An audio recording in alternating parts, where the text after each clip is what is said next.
লোকমান হাকিম আলাইহিস সালাম গোলাম হওয়া সত্ত্বেও সারা পৃথিবীর মানুষ ওনার কথা শোনার জন্য দুনিয়ার মানুষ ওনার কাছে চলে আসেন। অথচ বাদশাহ তাকে দেখতেছেন যে আমি সারা দুনিয়ার বাদশাহী করি, দুনিয়ার মানুষ আমার কাছে একজনও আসে না। লোকমান গোলাম হওয়া সত্ত্বেও সারা দুনিয়ার মানুষগুলো তার কাছে কেন আসে? বলে যে লোকমান, আমি ব্যাপারটা বুঝলাম না। মনে হয় তুমি বুদ্ধিমান লোক, সকলে তোমাকে বুদ্ধিমান বলে। আমি তোমাকে পরীক্ষা করতে চাই, তুমি কেমন বুদ্ধিমান লোক। বলে যে বাদশাহ ঠিক আছে, পরীক্ষা করতে পারেন। বাদশাহ লোকমান আলাইহিস সালামের সামনে দুইটি বকরি নিয়ে আসলেন। বলে যে লোকমান, তুমি একটা বকরি জবাই করে দেখাও। এই বকরির পুরাটা শরীরের মধ্যে কোন অংশটা সবচেয়ে বেশি দামি, সবচেয়ে গুরুত্বপূর্ণ বিষয়। লোকমান আলাইহিস সালাম একটা বকরি জবাই করলেন। জবাই করার পর বললেন যে বাদশাহ, এই যে নেন, ছাগলের ভিতরে যে একটা অন্তর আছে, কলিজা আছে, গোশতের টুকরা আছে, এটা হলো সবচেয়ে বড় দামি।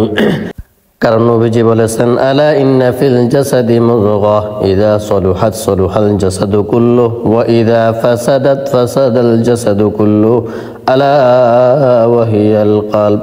নবীজি বলেন, হে আমার উম্মত, তোমাদের চুল থেকে নিয়ে নখ পর্যন্ত পুরাটা শরীরের মধ্যে বিশাল বড় বড় অঙ্গ রয়েছে, তবে সবচেয়ে গুরুত্বপূর্ণ একটা অঙ্গ হলো অন্তর, কলব, একটা ছোট্ট গোশতের টুকরা। এই ছোট্ট গোশতের টুকরাটা যদি ভালো হয়ে যায় তাহলে পুরাটা মানুষ ভালো, আর যদি ছোট্ট গোশতের টুকরাটা খারাপ হয়ে যায় তাহলে পুরা মানুষটা খারাপ। সেই গোশতের টুকরার নাম হলো কলব, অন্তর। এই জন্য অন্তরকে যদি কেউ পরিষ্কার রাখতে পারে পুরা মানুষটা ভালো হয়ে যায়। দ্বিতীয়ত লোকমান আলাইহিস সালাম বলেছেন, এই যে জবান, জবান, জিহ্বা, এই জিহ্বাকে যদি কেউ ভালো রাখতে পারে তাহলে সে ভালো মানুষ হয়ে যায়। কারণ জিহ্বার মাধ্যমে, মুখ দিয়ে যদি কেউ মিথ্যা কথা বলে কমপক্ষে 7000 বছর জাহান্নামের আগুনে তাকে জ্বলতে হবে। এক একজন ফেরেশতা তার থেকে অনেক দূরে চলে যায়। এই জিহ্বা, জবান দিয়ে যদি কেউ গীবত করে তাহলে তার মারাত্মক ধরনের গুনাহ হয়ে যায়। কেউ যদি তুহমতের কথা বলে তাহলে তার অনেক বড় গুনাহ হয়ে যায়। লোকমান আলাইহিস সালাম বললেন, বাদশাহ, এই যে পুরা মানুষের শরীরের মধ্যে অন্তর আর জিহ্বা, জবান, এই দুইটা জিনিস যদি হেফাজতে রাখতে পারে তাহলে পুরা মানুষটা ভালো হয়ে যায়। বলে যে ঠিক আছে, এখন তুমি দ্বিতীয় ছাগলটা জবাই করে দেখাও, কোন কোন কোন জায়গাগুলো সবচেয়ে বড় খারাপ। লোকমান আলাইহিস সালাম এবারও বললেন যে বাদশাহ, এই যে ছাগলের জিহ্বা, জবান এবং অন্তর, এই দুইটা জিনিস আপনাকে দিয়ে দিলাম। বলে যে এই দুইটা জিনিস প্রথমবারে দিলা, আবার দ্বিতীয়বারে দিলা। বলে যে দুইটা জিনিস যদি কেউ ভালো রাখতে পারে তাহলে পুরা মানুষটাই ভালো হয়ে যায়, আর দুইটা জিনিস যদি কারো খারাপ হয়ে যায় তাহলে পুরা মানুষটাই খারাপ হয়ে যায়। লোকমান আলাইহিস সালামকে বললেন, তাহলে বুঝলাম তুমি আসলে বড় বুদ্ধিমান লোক। লোকমান আলাইহিস সালামের কেমন দাম, কেমন দাম! আল্লাহ তাআলা দুনিয়ার মানুষের হেদায়েতের জন্য কোরআন শরীফ তেলাওয়াতের জন্য কোরআন শরীফ নাজিল করেছেন। এর মধ্যে শুধুমাত্র কেবলমাত্র 8 জন ব্যক্তির নামে কোরআন শরীফের মধ্যে সূরা নাজিল করেছেন। 6 জনই নবী আর 2 জন হলো বাহিরের ওলি।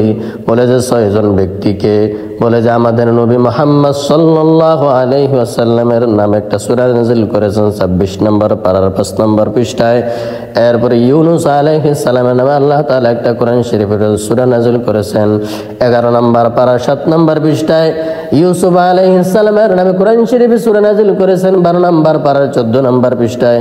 হুদ আলাইহিস সালামের নামে সূরা নাজিল করেছেন 11 নম্বর পারার 20 নম্বর পৃষ্ঠায়। এভাবে ইব্রাহিম আলাইহিস সালামের নামে সূরা নাজিল করেছেন 13 নম্বর পারার 14 নম্বর পৃষ্ঠায়।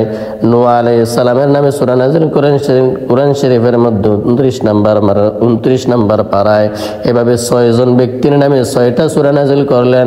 আরেকজন হলো মারিয়াম আলাইহিস সালাম। মারিয়াম আলাইহিস সালাম, পুরা কোরআন শরীফের মধ্যে কোনো মহিলার নাম নাই। মারিয়াম আলাইহিস সালামের নাম কয়েক জায়গায় কোরআন শরীফের মধ্যে আল্লাহ তাআলা উল্লেখ করলেন। কেন ওনার নামে একটা কেন সূরা নাজিল করে দিলেন? বলে যে খ্রিস্টানরা বলতো ঈসা আলাইহিস সালাম হলেন আল্লাহ তাআলার পুত্র, মারিয়াম হলো আল্লাহ তাআলার স্ত্রী। আল্লাহ তাআলা মুমিন বান্দাদেরকে বলে দিয়েছেন, হে মুমিন বান্দারা, তোমাদের মায়েদের নাম যদি কেউ জিজ্ঞাসা করে তোমরা মায়েদের নাম বলবা না, বাবাদের নাম বলো। তাহলে যে জায়গায় আল্লাহ তাআলা মুসলমানদেরকে শিক্ষা দিলেন মহিলাদের নাম নেওয়াটা ভালো না, সে জায়গায় কোরআন শরীফের মতো বিশাল বড় গ্রন্থের মধ্যে আল্লাহ তাআলা কেন মারিয়ামের নামে সূরা নাজিল করলেন? আল্লাহ তাআলা বুঝাই দিলেন, হে আমার গোলাম, যে জায়গার মধ্যে আমি তোমাদেরকে নিষেধ করেছি তোমরা তোমাদের স্ত্রীদের নাম মানুষদের সামনে নেবে না, মায়েদের নাম মানুষদের সামনে নেবে না, সে জায়গার মধ্যে আমি মারিয়ামের নাম পুরা কোরআন শরীফের মধ্যে নাজিল করে বুঝাই দিলাম। মারিয়াম আমার কোনো স্ত্রী না, ঈসা আমার কোনো সন্তান না, বরং মারিয়াম এবং ঈসা হলো আমি আল্লাহ তাআলার এক কুদরতি নীলা খেলা। বলে ঈসা আলাইহিস সালাম কেমন আল্লাহ তাআলার কুদরতি নীলা খেলা? ঈসা নবী যখন কবরের পাশ দিয়ে যেতেন আর যদি বলতেন কুম্বে দিনিল্লাহ, মৃত মানুষদেরকে লক্ষ্য করে বলতেন আল্লাহর হুকুমে দাঁড়ায় যাও, মৃত মানুষরা কবর থেকে আল্লাহর হুকুমে দাঁড়ায় যেত। আবার যদি কোনো অসুস্থ শরীরের মধ্যে হাত দিতেন অসুস্থ ব্যক্তি সুস্থ হয়ে যেতেন। এভাবে যদি ঈসা আলাইহিস সালাম মাটি দিয়ে পাখি তৈরি করে ফু দিতেন, এরপরে এই মাটির মধ্যে আল্লাহ তাআলা রূহ ফিরিয়ে দিতেন। এভাবে আল্লাহ তাআলা ঈসা আলাইহিস সালামের কুদরতি নীলা খেলা উনি দুনিয়ার মাধ্যমে প্রকাশ করেছেন। এজন্য ঈসা আলাইহিস সালামের আম্মা মারিয়াম আলাইহিস সালামের নামে আল্লাহ তাআলা কোরআন শরীফের মধ্যে একটা সূরা নাযিল করেছেন, আর একটা সূরা নাযিল করেছেন লোকমান আলাইহিস সালামের নামে একটা কোরআন শরীফের সূরা নাযিল করেছেন।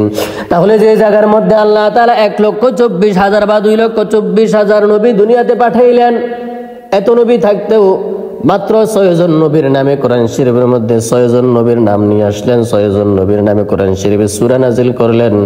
এর মধ্যে লোকমান আলাইহিস সালামের নামটা যেহেতু নিয়ে আসলেন, তাহলে বোঝা যায় লোকমান আলাইহিস সালাম কোনো সাধারণ ব্যক্তি নয়, বরং উনি আল্লাহ তাআলার কাছে অসাধারণ ব্যক্তি।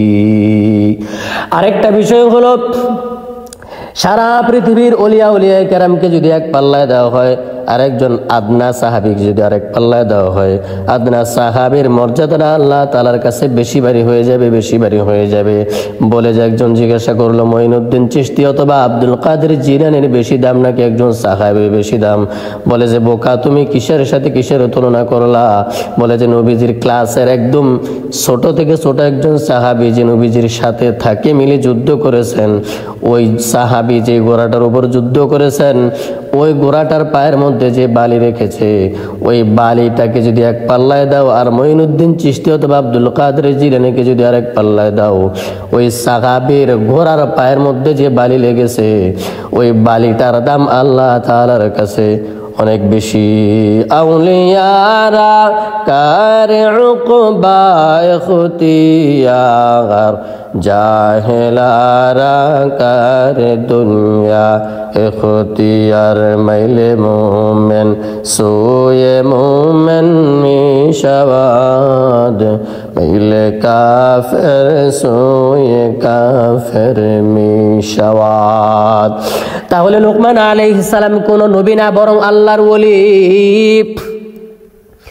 এত দামি দামি সাহাবী থাকা সত্ত্বেও কারণ আমি কোরআন শরীফের মধ্যে সূরা নাযিল করলেন না। আবু বকরের নামে কোরআন শরীফে সূরা নাযিল করেন নাই, ওমর রাদিয়াল্লাহু আনহুর নামে কোরআন শরীফে সূরা নাযিল করেন নাই, ওসমান আলী এভাবে কারণ আমি কোরআন শরীফের মধ্যে সূরা নাযিল করেন নাই।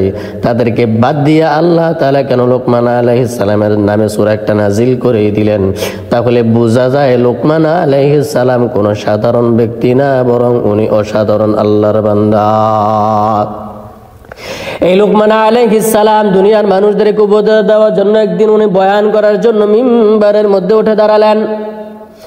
একজন বলতেছে, লোকমান আপনি আমাদেরকে ওয়াজ করবেন, নসিহত করবেন, তবে আপনার কাছে আমার একটা প্রশ্ন। বলে যে কি প্রশ্ন? বলে যে আমার সাথে একজন লোক মাঠের মধ্যে ছাগল চড়াইতো, দেখতে ঠিক আপনার মতো দেখা যায়। বলে যে আপনি কি ওই লোকমান নাকি? লোকমান আলাইহিস সালামকে প্রশ্ন করার সাথে সাথে উনি বললেন, হ্যাঁ আমি ওই লোকমান। কারণ আল্লাহওয়ালা যারা, তারা পিছনের কথা স্বীকার করতে তারা অস্বীকার করে না, বরং পিছনের কথা যারা মনে রাখে তারাই প্রকৃত পক্ষের শুকরগুজার বান্দা হয়ে যায়। ওমর রাদিয়াল্লাহু আনহুকে দেখলে শয়তান পালিয়ে যায়। ওমর রাদিয়াল্লাহু আনহুর বাবা ওনাকে এক থাপ্পড় দিলেন। বলে যে বেটা এত ব্যাকুল হয়েছে কেন? বলে যে কি হইল? বলে যে তোমার মাথার মধ্যে উঠে কেমনে হেগে দিল, পায়খানা করে দিল। বলে যে বাবা মাঠের মধ্যে যখন আমি উট চড়াই তখন মাঠের মধ্যে প্রচণ্ড রোদ, এই রোদ থেকে বাঁচার জন্য আমি উটের নিচে গিয়ে দাঁড়াই, আর উট আমার মাথার উপরে প্রস্রাব করে দেয়, পায়খানা করে দেয়। আমি এমন বেকুব ছিলাম। এখন আল্লাহ তাআলা দয়া করে আমাকে ওমরকে সারা দুনিয়ার অর্ধেক দুনিয়ার শাসন কর্তা বানাইয়া দিছেন। আল্লাহওয়ালা যারা তারা পিছনের কথা মনে রাখে, পিছনের কথা স্মরণ হওয়া মাত্র তারা স্বীকার করে ফেলে। লোকমান আলাইহিস সালাম বললেন যে হ্যাঁ আমি লোকমান। বলে যে তাহলে আমি আগের মতোই মাঠের মধ্যে ছাগল চড়াই, আপনি কেন তো সারা দুনিয়ার মধ্যে এত সম্মানী হয়ে গেলেন, দামি হয়ে গেলেন? বলে যে কয়েকটা গুণ আমার মধ্যে আল্লাহ তাআলা দান করেছেন, এই গুণগুলো যদি তুমি অর্জন করতে পারো আমার মতো আল্লাহ তাআলা তোমাকে সারা দুনিয়ার মানুষদেরকে তেমন সম্মানী বানাইয়া দিবেন। বলে যে একটা গুণ হলো আমি লোকমান প্রত্যেকটা কাজের মধ্যে আল্লাহ তাআলার শুকরিয়া আদায় করি। এজন্য আলা কুল্লি হাল আলহামদুলিল্লাহ, যে অবস্থায় আছে আল্লাহ তাআলার দরবারে শুকরিয়া আদায় করতে হবে, একটা গুণ। আরেকটা গুণ হলো লোকমান আলাইহিস সালাম বলেন যে আমি যখনই কথা বলি তখন সত্য কথা বলি, সত্য কথা বলা ব্যতীত আমি অযথা মুখের মধ্যে কোনো কথা আনি না। কারণ নবীজি বলেছেন as-সিদকু ইউনজি ওয়াল কিযবু ইউহলিক, সত্য মানুষদেরকে মুক্তি দিয়ে যায় আর মিথ্যা মানুষদেরকে ধ্বংস করে দেয়। যদি আপনি একটা মিথ্যা কথা বললে স্বাভাবিকভাবে আপনি সাময়িকের জন্য কিছু ফলাফল পাবেন, কিন্তু আল্লাহি আল্লাহর কসম এই মিথ্যা কথা ঢাকার জন্য আরো 100টা মিথ্যা কথা বলার প্রয়োজন আপনার হবে, আপনি বলে ফেলবেন। 100টা মিথ্যা কথা বলার পরও আপনার সেই সত্য বিষয়টা প্রকাশ পেয়ে যাবে। অতএব আমি লোকমান যখন কথা বলি সত্য কথা বলি, মিথ্যা কথা বলি না। আমি লোকমান 24 ঘন্টায় আমার নজরটাকে নিচের দিকে দিয়ে রাখে, কারণ আল্লাহ তাআলা কোরআন শরীফে 18 নম্বর পারার 12 নম্বর পৃষ্ঠার মধ্যে বলেছেন কুল্লিল মুমিনিনা ইয়াগুদ্দু মিন আবসারিহিম ওয়া ইয়াহফাযু ফুরুজাহুম। মহিলাদেরকেও বলে দিলেন, পুরুষদেরকেও বলে দিলেন, মুমিন বান্দা বান্দিরা তোমরা তোমাদের নজরটাকে নিচের দিকে রাখো, নজরকে হেফাজত করো। কারণ নবীজি বলেছেন কেউ যদি লজ্জাস্থান এবং নজরের হেফাজত করতে পারে আমি নবীজি জিম্মা নিয়ে ওই বান্দা অথবা বান্দিকে জান্নাতের মধ্যে পৌঁছে দিব। ইমামুল আউয়ালিন আল আখিরিন বহরে সাদকা রাহমাতাল লিল আলামিন। এইভাবে করে লোকমান আলাইহিস সালাম অনেকগুলো কথা বললেন। মোট কথা আমি লোকমান কোনো নেকের কাজ ছাড়ি না, কোনো গুনাহের কাজ করি না। পৃথিবীর মানুষ তোমরাও যদি আমার মতো নেকের কাজ না ছাড়ো, গুনাহের কাজ না করো, তাহলে আমি লোকমানের মতো তোমাদের সম্মান আল্লাহ তাআলা বাড়াইয়া দিবেন। লোকমান আলাইহিস সালামের সম্মানটা আল্লাহ তাআলা কেমন বাড়াইলেন? বলে যে পৃথিবী যতদিন পর্যন্ত টিকে থাকবে ততদিন পর্যন্ত কোরআন শরীফ আল্লাহ তাআলা নাজিল করে রেখেছেন, কিয়ামত পর্যন্ত এটা চলতেই থাকবে। বলে যে লোকমান আলাইহিস সালামের সম্মান আল্লাহ তাআলা কিয়ামত পর্যন্ত দুনিয়ার মধ্যে স্থায়ীভাবে রেখে দিয়েছেন। লোকমান আলাইহিস সালাম সারা দুনিয়ার মানুষদেরকে ওয়াজ করেন, নসিহত করেন, বক্তাগিরি করেন। আপনি যদি ডাক্তার হন তাহলে দুনিয়ার মানুষদেরকে যেভাবে ডাক্তারি শিখাইবেন আপনার ছেলেকে আরো ভালোভাবে শিখাইবেন। লোকমান আলাইহিস সালাম সারা দুনিয়ার মানুষদেরকে ওয়াজ করেন, ছেলেকেও ওয়াজ করতেছেন। তাহলে সারা দুনিয়ার মানুষদের ওয়াজের চাইতে ছেলেকে যে ওয়াজ করছেন সেই ওয়াজের গুরুত্বটা অনেক বেশি। আল্লাহ তাআলা লোকমান আলাইহিস সালামের কথাকে কোরআন শরীফের 21 নম্বর পারা 11 নম্বর পৃষ্ঠার সূরাতুল লুকমানের 12 নম্বর আয়াতের মধ্যে আল্লাহ তাআলা বলতেছেন ওয়ালাকাদ আতাইনা লুকমানাল হিকমাতা আনিশকুরু লিল্লাহ ওয়া মান ইয়াশকুরু ফাইন্নামা ইয়াশকুরু লিনাফসি ওয়া মান কাফারা ফাইন্নাল্লাহা গনিয়্যুন হামিদ। এটা হলো 11 নম্বর আয়াত। আল্লাহ তাআলা বলেন আমি লোকমানকে হিকমত দান করেছি এই মর্মে যে তুমি আমার শুকরিয়া আদায় করো, তুমি আমার শুকরিয়া আদায় করো। কারণ যারা শুকরিয়া আদায় করবে তারা নিজেদের লাভের জন্য করবে, আর যারা শুকরিয়া আদায় করবে না তারা নিজেদের ক্ষতি নিজেরাই করে ফেলবে। ওয়া মান কাফারা ফাইন্নাল্লাহা গনিয়্যুন হামিদ। আর যারা অকৃতজ্ঞ হবে তারা জেনে রাখুক আল্লাহ তাআলা প্রশংসিত ধনী। আল্লাহ তাআলা কুরআন শরীফের 22 নম্বর পারার 15 নম্বর পৃষ্ঠার সূরা ফাতিরের 15 নম্বর আয়াতের মধ্যে বলেন, ইয়া আইয়ুহান নাস, ইয়া আইয়ুহান নাস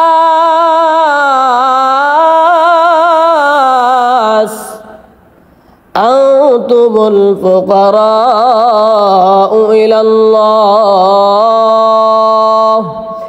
ওয়াল্লাহু হুয়াল গনিয়ুল হামিদ।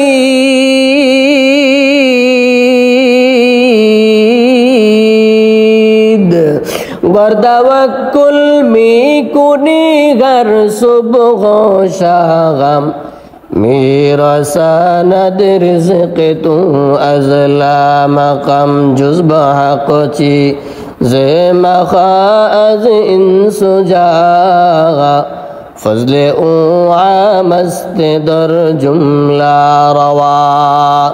अल्लाह ताला बोलेন, হে আমার গোলাম, সারা দুনিয়ার মানুষ তোমরা ফকির, আর আমি আল্লাহ তাআলা হলাম প্রশংসিত ধনী। অতএব তোমরা যদি শুকরিয়া আদায় করো, আমি আল্লাহ তাআলা তোমার নিয়ামত বাড়াইয়া দিব। আর যদি না শুকরিয়া আদায় করো, তাহলে আমি কিন্তু আল্লাহ তাআলা তোমাদের জন্য কঠিন শাস্তির ব্যবস্থা রেখেছি। আল্লাহ তাআলা কোরআন শরীফের 3 নম্বর পারার 12 নম্বর পৃষ্ঠার সূরাত আলে ইমরানের 27 নম্বর আয়াতের শেষের অংশে বলেন, ওয়াতারযুকু মান তাশা ওয়াতারযুকু মান তাশা বিগাইরি হিসাব। যারা বেশি বেশি শুকরিয়া আদায় করবে, আল্লাহ তাআলা তাদের নিয়ামত বাড়াইয়া দিবেন। আর আল্লাহ তাআলার যারা না শুকরিয়া আদায় করবে, আল্লাহ তাআলা তাদের জন্য কঠিন শাস্তির ব্যবস্থা রেখেছেন। আল্লাহ তাআলা যাকে চান তাকে হিসাব ছাড়া রিজিক দান করেন। এরপর আল্লাহ তাআলা লুকমান আলাইহিস সালামের কথাটাকে বলতেছেন, ওয়া ইয ক্বালা লুকমানু লিবনিহি ওয়া হুয়া ইয়াইযুহু ইয়া বুনাইয়া লা তুশরিক বিল্লাহ ইন্নাশ শিরকা লাযুলমুন আযীম। আল্লাহ তাআলা লোকমান আলাইহিস সালামের কথাটাকে বলতেছেন। লোকমান আলাইহিস সালাম সারা দুনিয়ার মানুষদেরকে ওয়াজ নসিহত করেছেন, এখন নিজের ছেলেকে ওয়াজ করতেছেন। বলে যে, বাবা তুমি যা কিছুই করো না কেন, আল্লাহ তাআলার সাথে তুমি ভুলেও কোনো শিরিক করবা না। কারণ শিরিক যারা করবে, আল্লাহ তাআলা তাদের আমলগুলোকে একবারে বরবাদ করে দিবেন। আল্লাহ তাআলা কোরআন শরীফের 5 নম্বর পারার 5 নম্বর পৃষ্ঠার 4 এবং 5 নম্বর লাইনে বলেন, ইন্নাল্লাহা লা ইয়াগফিরু আন ইউশরাকা বিহি ওয়া ইয়াগফিরু মা দুনা যালিকা লিমান ইয়াশা ওয়া মান ইউশরিক বিল্লাহ ফাকাদ দাল্লা দালালাম বাঈদা ওয়া মান ইউশরিক বিল্লাহ فقد افترى إثما عظيما। আল্লাহ তাআলা আসমানের নিচে জমিনের উপরে শিরিক ব্যতীত, অহংকার ব্যতীত অন্যান্য গুনাহগুলো ইচ্ছা করলে মাফ করে দিতে পারেন, কিন্তু শিরিকের গুনাহটা আল্লাহ তাআলা ভুলেও মাফ করবেন না। বলে যে, কেন মাফ করবেন না? বলে যে, আপনার স্ত্রীর ঘরে একটা ছেলে সন্তান হয়েছে, সেই ছেলে সন্তানটার বয়স 10 বছর হয়ে গিয়েছে, স্কুলের মধ্যে ভর্তি করে দিয়েছেন, তার লেখাপড়া করার জন্য যা কিছুর প্রয়োজন হয় সব কিছুর ব্যবস্থা আপনি করে দিয়েছেন, থাকার ব্যবস্থা করে দিয়েছেন, খাওয়ার ব্যবস্থা করে দিয়েছেন, পড়ালেখার ব্যবস্থা করে দিয়েছেন।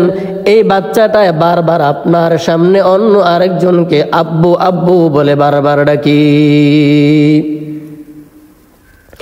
এটা যেমনি ভাবে আপনি সহ্য করবেন না, তেমনি ভাবে আল্লাহ তাআলা সহ্য করেন না। আপনি মানুষটাকে, পুরোটাকে আল্লাহ তাআলা বানাইছেন, আপনার থাকার ব্যবস্থা করে দিয়েছেন, খাওয়ার ব্যবস্থা করে দিয়েছেন, সব কিছুর ব্যবস্থা করে দিয়েছেন।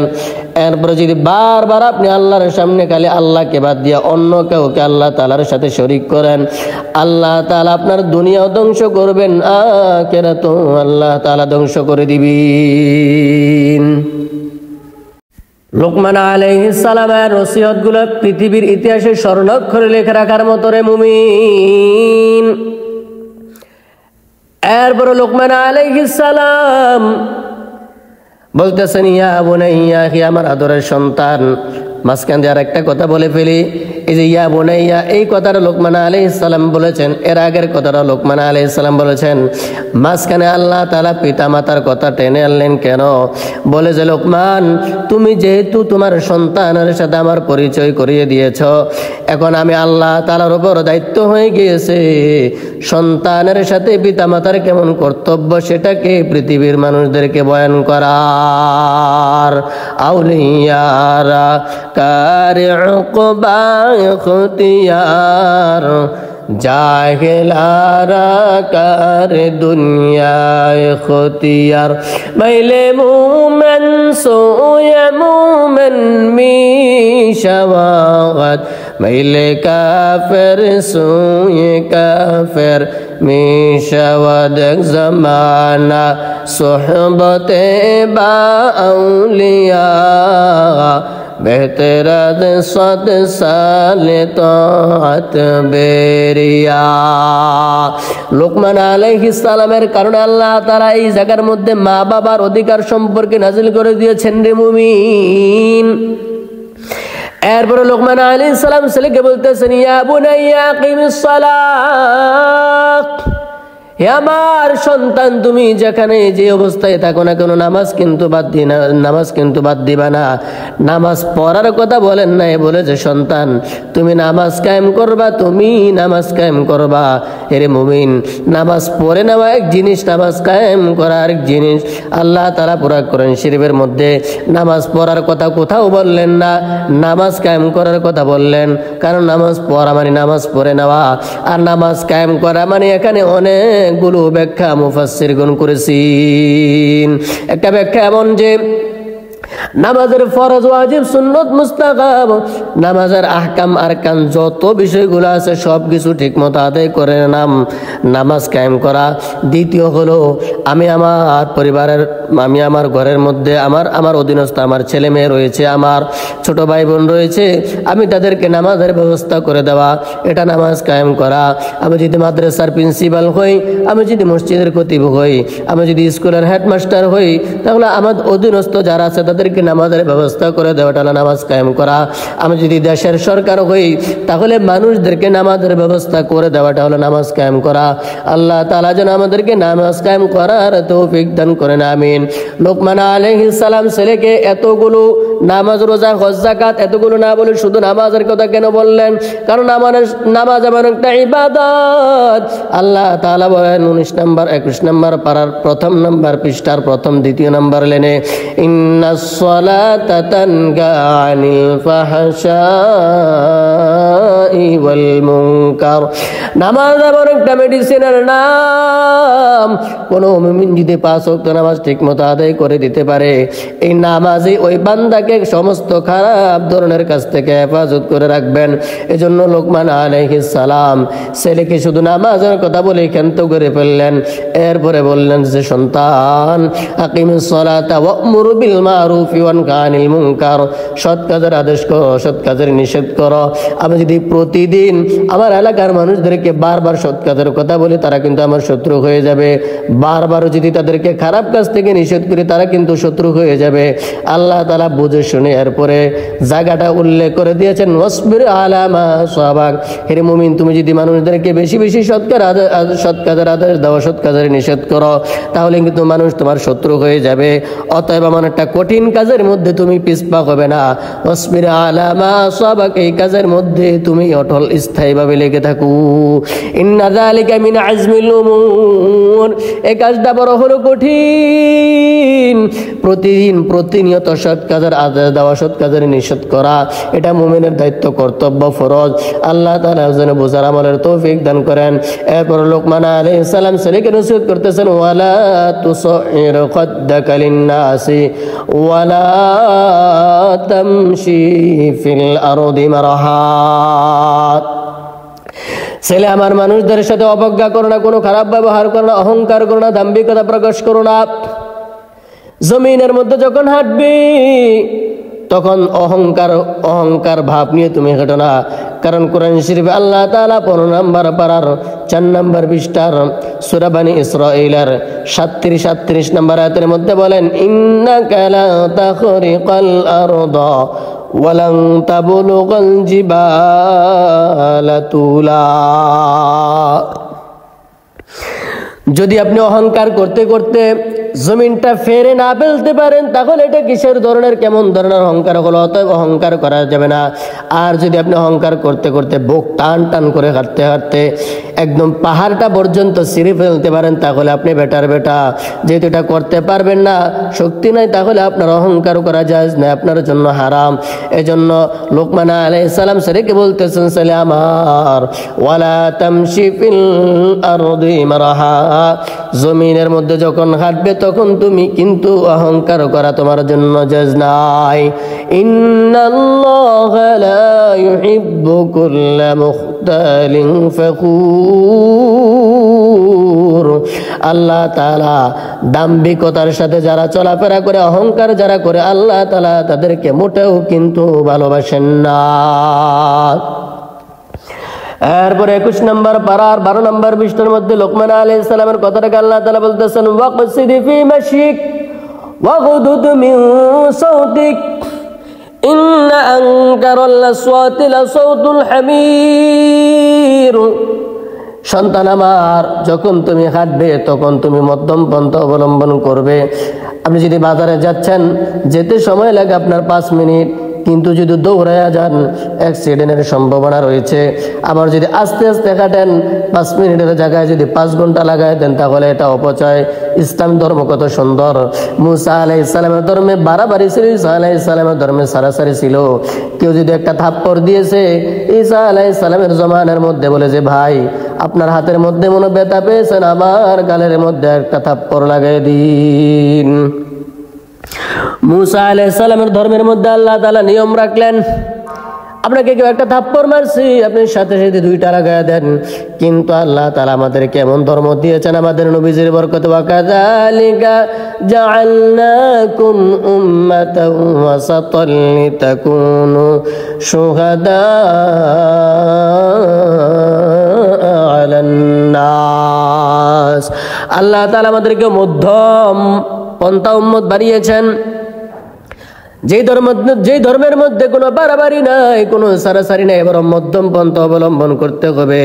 লোকমান আলাইহিস সালাম ছেলেকে নসিহত করতেছেন, ছেলে আমার, তুমি যখন হাঁটবা তাড়াতাড়িও হাঁটবা না, আবার দৌড়াইবা না। এরপরে বলতেছেন, তুমি যখন কথা বলবা তখনও মিডিয়াম আওয়াজে কথা বলবা, কারণ বেশি চিল্লালে নিজের মাথা ব্যথা হয়ে যাবে, আশেপাশে মানুষদের বহুত ডিস্টার্ব হবে। আবার যদি আস্তে কথা বলেন, শ্রোতাগণ না শুনতে পায়, তাহলে এটাও একটা সমস্যা। তাহলে কথা এমনভাবে বলবেন যেন মানুষরা সুন্দরভাবে বুঝতে পারে।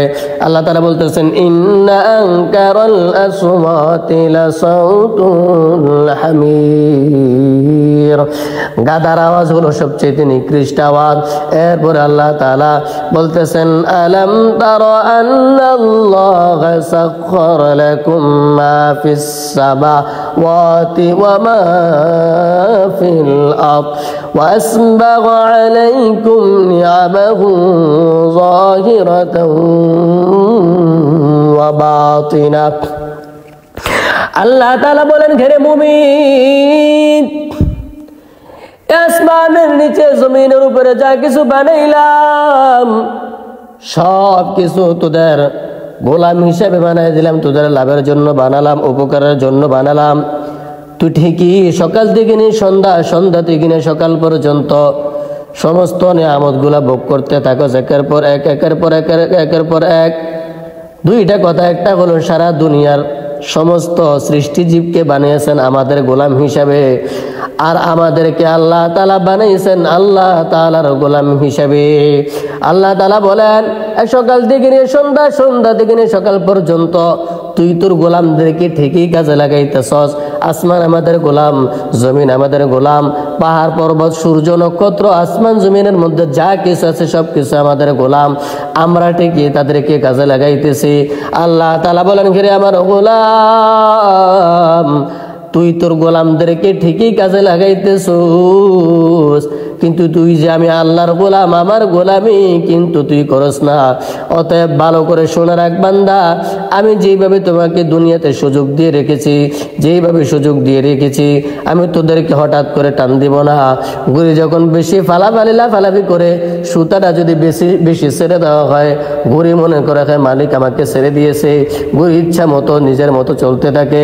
আমরা যখন অপরাধ করতে করতে করতে করতে বেশি পরিমাণ অপরাধ করে ফেলি, দেখি যে কিরে আল্লাহ তাআলা তো ধরেন না, আল্লাহ ধরেন না, অপরাধের দিকে শুধু সামনের দিকে আগায় যায়। আল্লাহ বলেন, হেরে গোলাম, আমি তোদেরকে ছেড়ে দিয়ে রেখেছি একেবারেই কিন্তু ছেড়ে দেই নাই। আমি আল্লাহ ধরি না, ধরলে কিন্তু ছাড়ি না। ইন্না রাব্বাকা লাশাদীদ, ইন্না বাতশা রাব্বিকা লাশাদীদ। আল্লাহ তাআলার ধরা বড় কঠিন। আল্লাহ তাআলা দুনিয়াতে যত শাস্তি এবং শান্তির বিষয়গুলো রেখেছেন, সবগুলোই যে আখিরাতের মধ্যে আসলে এটা বোঝাবার জন্য রেখে দিয়েছেন। বলে যে আমরা দুনিয়াতে খাবার দাবার খাই, এটা আল্লাহ তাআলার একটা নিয়ামত। বলে যে এটাই আসল নিয়ামত না। বলে যে দুনিয়াতে খাবার দাবারের জন্য আমরা কত ধরনের কষ্ট করার প্রয়োজন হয়। খানাটা দুনিয়াতে জন্য রেখেছেন, আখিরাতের খাবারটা যে আসল এটা বোঝাবার জন্য আল্লাহ তাআলা এই সিস্টেমটা রেখেছেন। বলে যে কেমন ধরনের সিস্টেম? জান্নাতের মধ্যে যাওয়ার পর আল্লাহ তাআলা বলে দিবেন, হেরে আমার গোলাম, তোদেরকে আমি দুনিয়াতে বহুত ইবাদত বন্দেগীর কথা বলেছি, আজকে তোদেরকে আমি মেহমানদারি করাবো। বলে যে 70,000 রকমের খাবার তোদের সামনে আমি রেখে দিলাম। 70,000 রকমের প্লেট এক এক করে আমরা খেয়ে ফেলবো। খেয়ে ফেলার পর একটা ডেকর দিব, ডেকর দেওয়ার সাথে সাথে 70,000 রকমের প্লেটের খাবার নিমিষের মধ্যে শেষ হয়ে যাবে।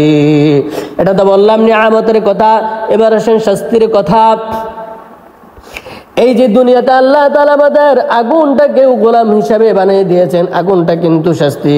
দুনিয়ার আগুনটা আসল আগুন না। বলে যে দুনিয়ার আগুনের চাইতে জাহান্নামের আগুন আর 70 গুণ বেশি পাওয়ার। দুনিয়ার আগুনটা সহ্য করা যায় না। দুনিয়ার আগুনটা লাল কালার, হলুদ কালার, আর জাহান্নামের আগুনটা কবেলে নীল কালার এবং কালো কালার। দুনিয়ার আগুনটা যদি আপনার এক আঙ্গুলের মধ্যে লেগে যায়, এক আঙ্গুল পড়বে না। কিন্তু জাহান্নামের আগুন একটা সেকেন্ডের জন্য যদি আপনার নখের মধ্যে লাগে, ওয়াল্লাহি 1 সেকেন্ডের মধ্যে আপনার পুরাটা শরীর বুনা হয়ে আপনার কলিজাটা পর্যন্ত বুনা হয়ে যাবে। কোরআন শরীফের মধ্যে সূরা হুমাযা একটা সূরা নাজিলের আল্লাহ তাআলা করেছেন, ওয়াইলুল লিকুল্লি হুমাযাতিল লুমাযা আল্লাযী জামা'a মালান ওয়া আদ্দাদা ইয়াহসাবু আন্না মালাহু আখলাদা কাল্লা লায়ুনবাযান্না ফিল হুতামা ওয়া মা আদরাকা মাল হুতামা নারুল্লাহিল মুকাদা। এটা হলো আল্লাহ তাআলার আগুন। আল্লাহ তাআলার আগুন আল্লাতী তাত্তালিউ আলাল আফিদা, যে আগুনটা মুহূর্তের মধ্যে কলিজাটা ভুনা করে ফেলবে। এজন্য জাহান্নামের আগুনটা দুনিয়ার আগুনের চাইতে 70 গুণ বেশি পাওয়ার, 70 গুণ বেশি পাওয়ার। আল্লাহ তাআলা বলবেন, এরে গোলাম, তোদেরকে আমি ঠিকই দয়াময় করে দুনিয়ার সমস্ত কিছু তোদের গোলাম বানিয়ে দিয়েছি, সব কিছুকে কাজে লাগাইছ। আমি যে তোদেরকে আমার গোলাম হিসাবে বানাইলাম, আমার ইবাদত বন্দেগী যেহেতু করলি না, তার দুনিয়াতে তোদেরকে কিছু কিছু শাস্তি দেওয়া শুরু করে দিলাম। আখিরাতের শাস্তি তো এটা স্থায়ী, এটা বড় শাস্তি। এজন্য আল্লাহ তাআলা কোরআন শরীফের মধ্যে বারবার এই বিষয়গুলোকে আমাদেরকে আল্লাহ তাআলা এই বিষয়গুলোকে বারবার বলেছেন। যেমন মাগরিবের নামাজে সূরা জুলজাল থেকে নিয়ে শেষের সূরাগুলো পর্যন্ত পড়া সুন্নাত। এই যে ইযা জুলজিলাতিল আরদু জিলজালাহা আল কারিয়াতু মাল কারিয়া ওয়াল আদিয়াতি দবাহা, এরকম ভাবে আলগাকুমুত তাকাসুর ওয়াল আসরি ওয়াইলুল লিকুল্লি হুমাযাতিল লুমাযা। এই সূরাগুলোকে আল্লাহ তাআলা প্রতিদিন আমাদেরকে পড়তে বলেছেন, কারণ এই সূরাগুলোর মধ্যে আল্লাহ তাআলা আখিরাতের শাস্তি, দুনিয়ার শাস্তির কথা বারবার আল্লাহ তাআলা আমাদেরকে উল্লেখ করে দিয়েছেন। আল্লাহ তাআলা বোঝাতে চাচ্ছেন, প্রতিদিন এই সূরাগুলো তোরা তেলাওয়াত কর, আর আমি আল্লাহ তাআলার শাস্তির কথা তোরা স্মরণ কর। পাশাপাশি আরেকটা বিষয় বলে ফেলি, সেটা হলো আল্লাহ তাআলা একদম সবচেয়ে সূরা কোরআন শরীফের মধ্যে ছোট সূরা নাযিল করেছেন, ইন্না আতাইনাকাল কাউসার কুল হুয়াল্লাহু আহাদ। বলে যে তোদের হাতে যখন লম্বা সময় থাকবে, তোরা ইন্না আতাইনা কুল হুয়াল্লাহু সূরা পড়বি, তাফসীর পড়বি, তরজমা পড়বি। যখন তোদের হাতে সময় থাকবে না, কমপক্ষে ইন্না আতাইনা কুল হুয়াল্লাহু সূরা দিয়ে তোরা নামাজ পড়ে ফেলবি। মানে তোরা যদি বেশি সময় থাকে, সময় যদি ব্যস্ততার মধ্যেও তোরা থাকস, প্রত্যেক দিন তোরা সূরা ইন্না আতাইনা সূরা পড়বি, মানে ইন্না আতাইনা সূরার মধ্যে আল্লাহ তাআলা নবীজির সম্মান নাযিল করেছেন। কুল হুয়াল্লাহ সূরার মধ্যে আল্লাহ তাআলা সম্মান পরিচয় নাযিল করেছেন। এজন্য ভাই সময় থাকতে আসুন আল্লাহ তাআলার কথাগুলো মানি। কোরআন শরীফের কথা মিথ্যা নয়। আমি মৌলভী সাহেব আমার কথা মিথ্যা হতে পারে, উজানি পীর সাহেবের কথা মিথ্যা হতে পারে, কিন্তু কোরআন শরীফের কথা মিথ্যা হতে পারে না। আল্লাহ তাআলার কোরআন শরীফের আল্লাহ তাআলার কথা মিথ্যা হতে পারে না। আল্লাহ তাআলা যেন আমাদেরকে কথাগুলো বোঝার আমলের তৌফিক দান করেন, আমিন।